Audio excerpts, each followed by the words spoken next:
Welcome to another edition of Fast Break.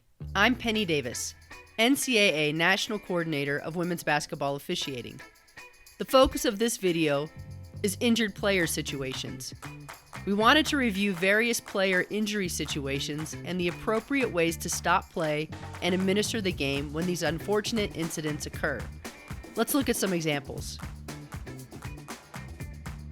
Officials must use their judgment to determine when a player is injured and if it is necessary to stop play immediately or wait for an appropriate moment to stop it.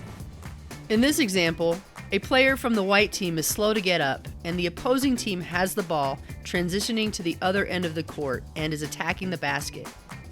In these situations, when a player is not in need of immediate medical attention, not in harm's way, and their opponent has the ball, officials should let play continue until the opponent either completes a play, stops their attempt to score by pulling the ball out, or has a pause in their offensive action. Officials should not disadvantage the opponent of the injured player.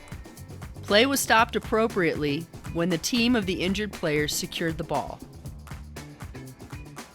In this example, the opponent of the injured player had possession of the ball and was actively advancing up the court attempting to score. The stoppage of play in this example took away an advantage of the team in white. An exception to this would be if the officials judged that the injured player needed immediate medical attention. Injuries that would fall into this category include but are not limited to unconsciousness or violent injuries where obvious immediate medical attention is needed. Thankfully, these scenarios are rare. Black number 5 becomes injured when her own team possesses the ball in their front court. When the official recognizes the player is injured and is not attempting to get up, they should stop play to permit the black team to attend to the player's injury. It is not necessary for a team to call a timeout to be able to attend to their injured player. Officials need time to assess and use their judgment to determine if a player is truly injured or if they will be able to get up and resume play. In this example, the injured player's team is quickly advancing the ball up the floor for a breakaway layup.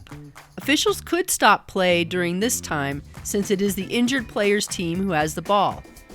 When it is apparent that the player is not able to continue and they are in harm's way, like this example, when the play is transitioning back down the floor, officials will stop play immediately to prevent further injury, even though the ball is possessed by the opponent and they are advancing up the court in an attempt to score.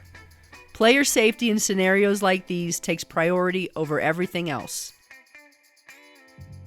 In these two examples, the officials quickly assess the situation, and when the players do not get up immediately and are in harm's way, they stop play when there is control of the ball, regardless of which team gained control.